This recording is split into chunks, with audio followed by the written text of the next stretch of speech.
renal, específicamente de lo que sería la corteza.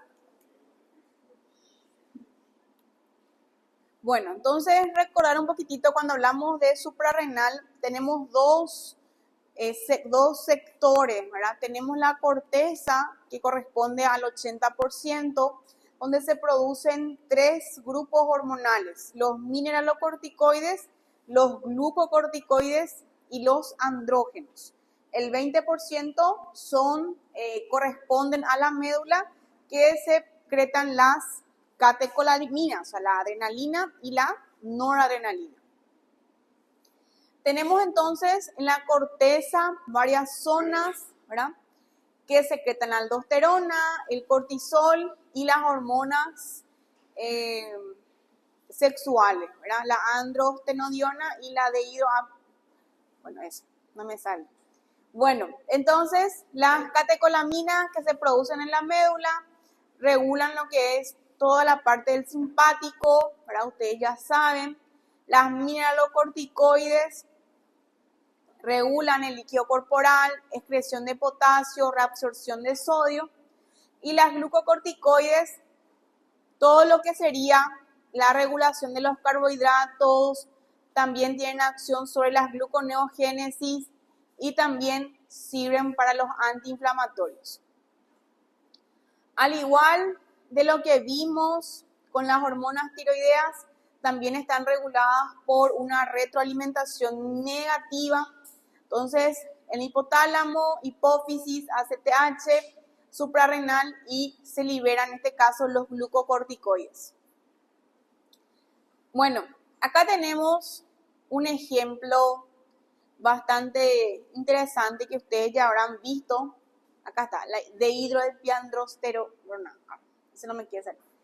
Tenemos acá un esquema, ¿verdad? Ustedes habrán visto esto en bioquímica, del origen, ¿verdad?, de los productos de secreción de la corteza suprarrenal. Entonces, a partir del colesterol, bajo el estímulo de la ACTH, empiezan las vías de formación. La pregnenolona, la 17-hidroxipregnenolona, esto ya hace que se produzcan las hormonas sexuales, la dehidroepiandrosterona y la androstenediona, que producen testosterona o estradiol. Después de esta misma vía, la 17-hidroxiprogesterona, se produce el cortisol, y de la vía de la progesterona se produce la aldosterona bajo el estímulo también de la angiotensina 2.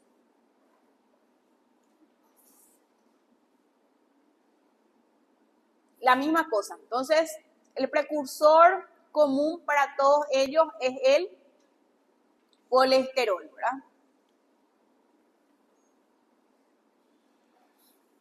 Bueno, la secreción, entonces, aldosterona, cortisol y las hormonas sexuales.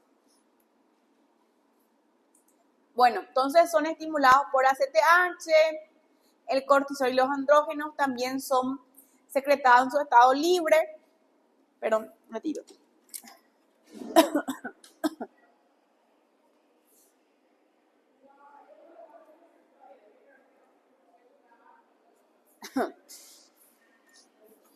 Ahora sí.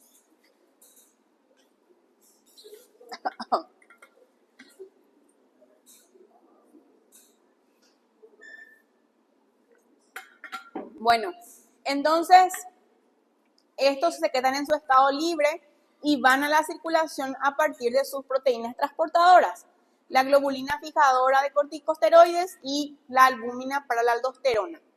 Son producidos en el hígado, sufren conversiones metabólicas antes de convertirse en sustancias hidrosolubles. Bueno, entonces la aldosterona sabemos que está relacionado al eje, el cortisol es el principal glucocorticoide y los andrógenos las hormonas sexuales principales.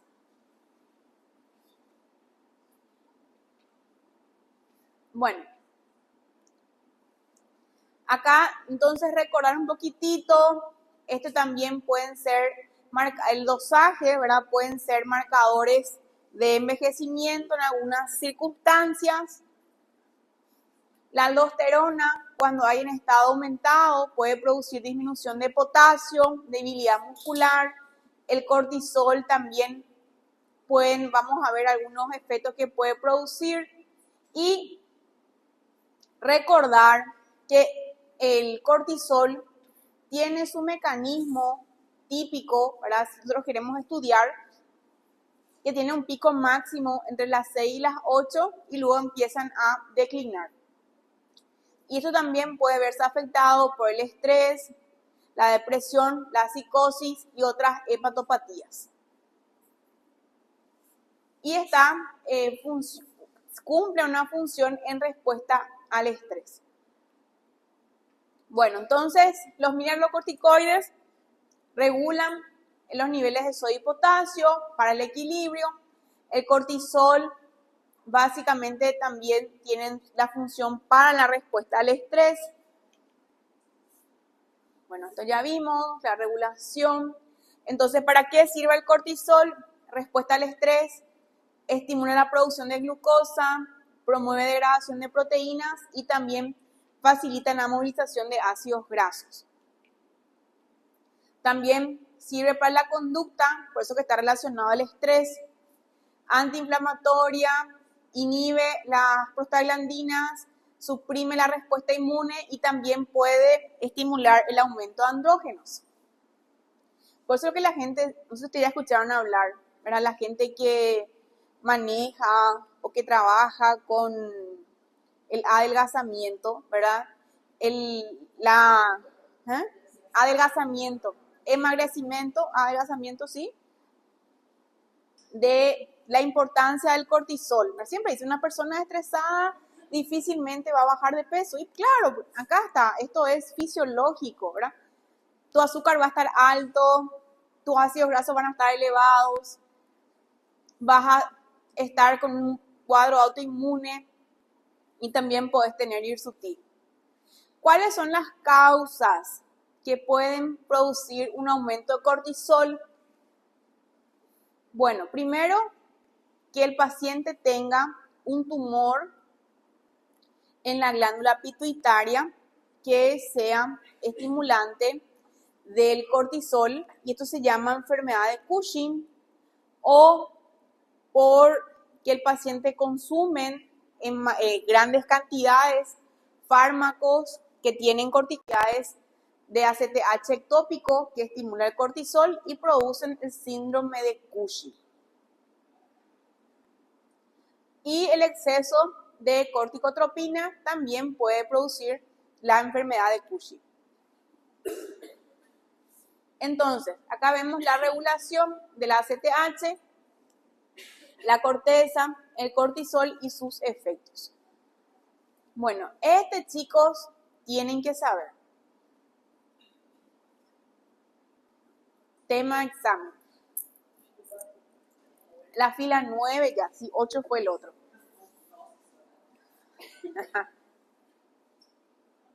Bueno, miren un poco acá. Entonces, ¿qué es lo que hacen con el azúcar? Estimula la gluconeogénesis y disminuye el consumo de glucosa por los tejidos. Por eso hace que haya grandes cantidades de glucosa en la circulación. También incrementa las concentraciones plasmáticas de proteínas, aumenta los ácidos grasos, también tiene efectos antiinflamatorios,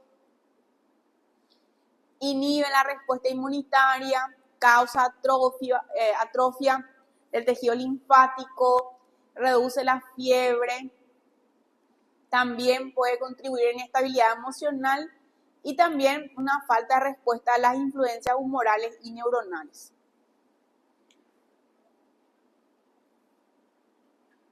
Entonces acá vemos lo que es el síndrome de Cushing y la enfermedad de Cushing. Enfermedad de Cushing simplemente se llama a cuando el paciente tiene un aumento de cortisol secundario a un tumor hipofisario. ¿Está bien? Tiene un tumor hipofisario, un adenoma hipofisario, hace que se produzcan grandes cantidades de ACTH y ahí tiene aumento de cortisol. Ese es enfermedad de Cushing.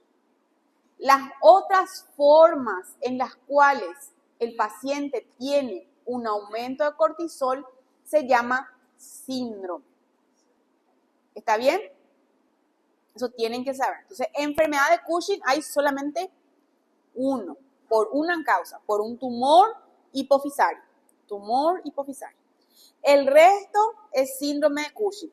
Si el paciente tiene alguna enfermedad articular y toma corticoides de forma deliberada, tiene aumento de cortisol, ese es síndrome.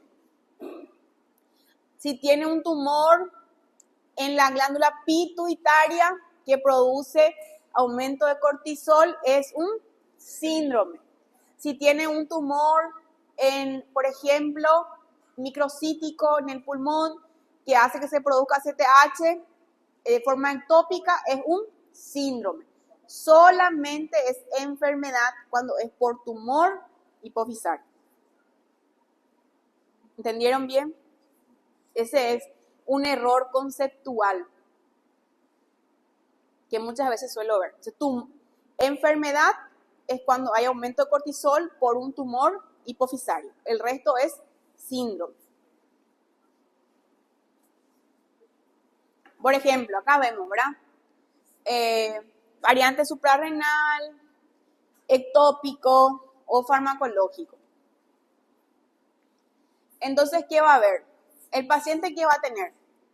Una protrusión abdominal, acúmulo de las grasas, también la parte posterior, que se llama jiba de búfalo, cara de luna llena, debilidad muscular, porque aumenta lo que es el catabolismo proteico, hematomas, equimosis, estrías purpúricas, y como también se afecta la parte inflamatoria, no va a tener una buena cicatrización. También pueden haber osteoporosis, hipertensión, úlceras, hirsutismo y labilidad emocional.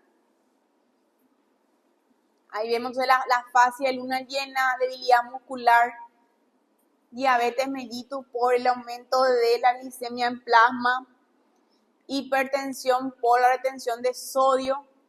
Esa sería la imagen típica de una paciente con enfermedad, síndrome, así se llama, síndrome de Cushing.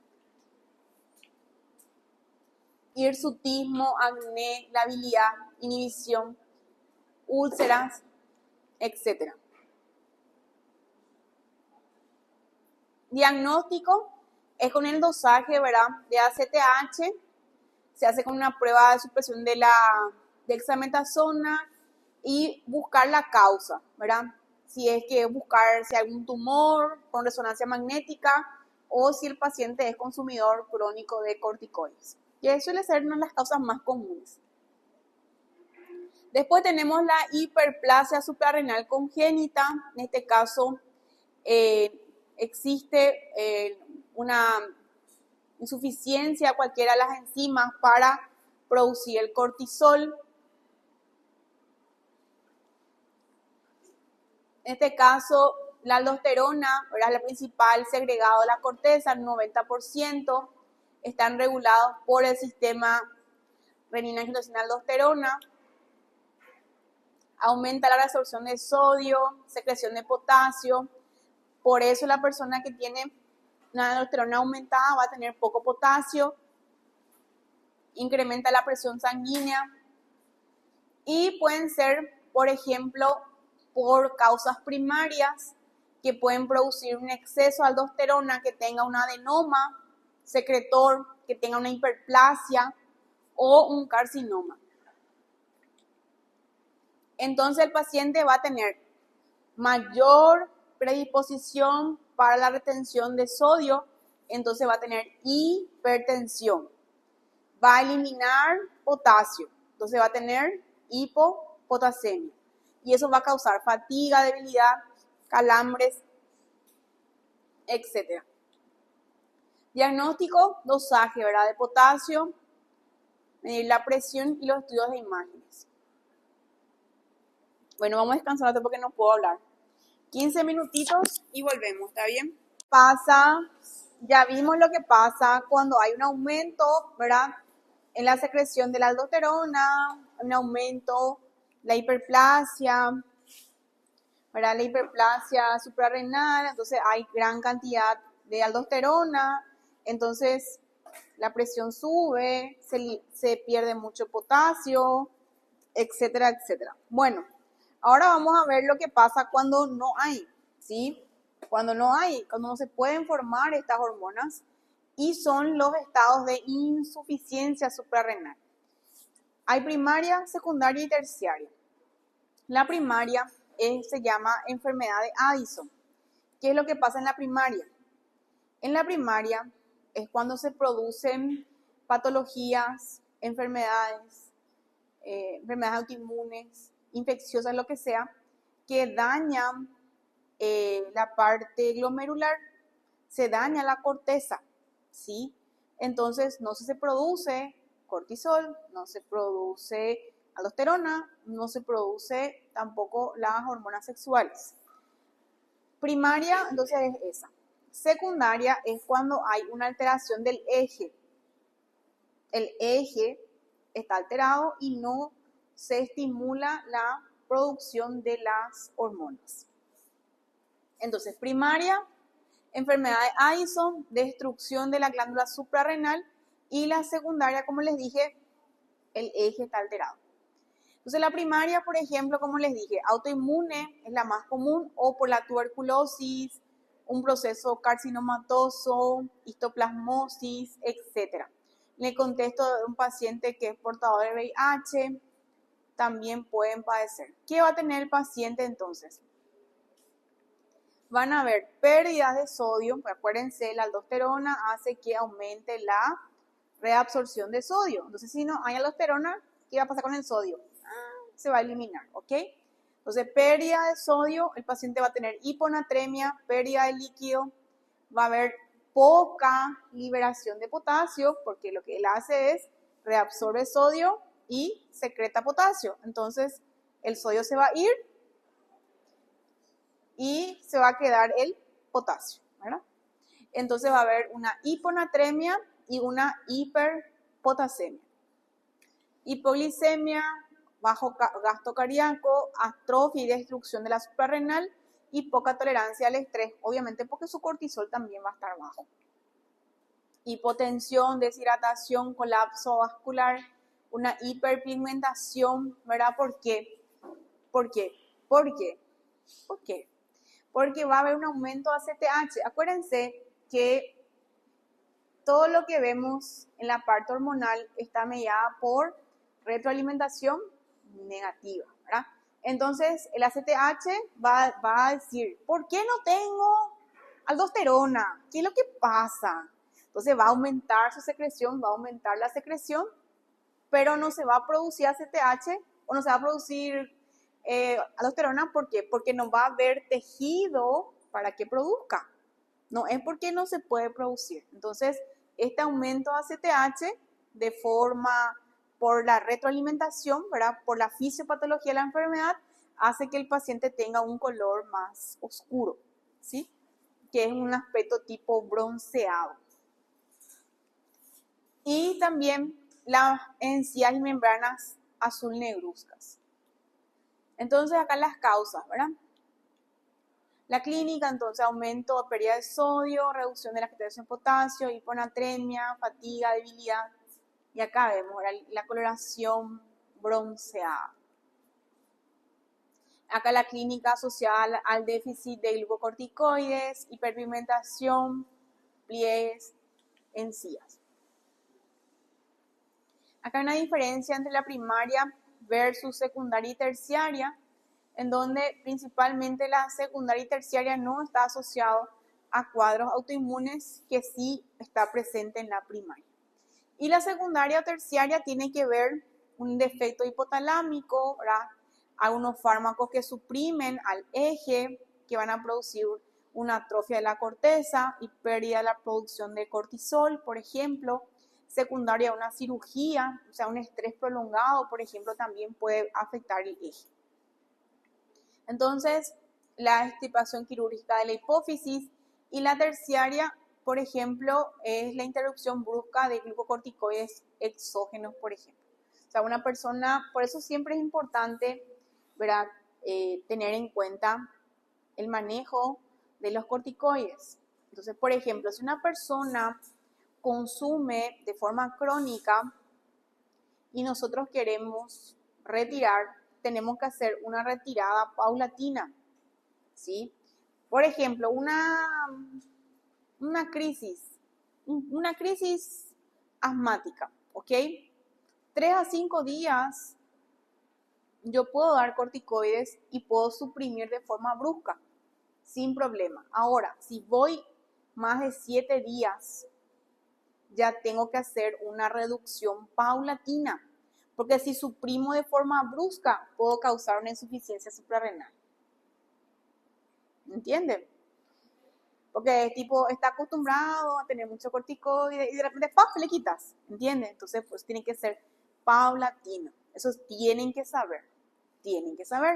Porque hay muchos, por ejemplo, que toman esto que tienen reumacin, reumaforte, tipo así, muy inocente aparentemente y tienen corticoides en forma crónica. Entonces, si usted tiene un paciente que toma eso, no le pueden decir, deja de tomar esto hoy, no. Tienen que hacer el cálculo de, por ejemplo, toma 20 miligramos de dexametasona ya todos los días hace un año, por ejemplo. Tienen que hacer el equivalente de a cuánto equivale 20 miligramos de dexa a prednisona y de ahí hacer el descenso. Por ejemplo, hay todos los cálculos. Yo digo nomás un número para ejemplo, ¿ok? Vamos a suponer 20 miligramos de dexa corresponde a 30 de predni, por ejemplo. Entonces, el paciente va a tomar 30 miligramos una semana, la siguiente semana va a tomar 20, la siguiente semana 10, luego 5 y luego suspender. Así se hace. Se hace un descenso paulatino. ¿Ok? Eso tienen que saber porque a veces se dan corticoides y después se deja de golpe y puede causar esto. Entonces, el diagnóstico, dosaje de cortisol en la orina, plasmático, ACTH, las placas de tórax, buscando la causa y la gasometría. Bueno, ahora sí,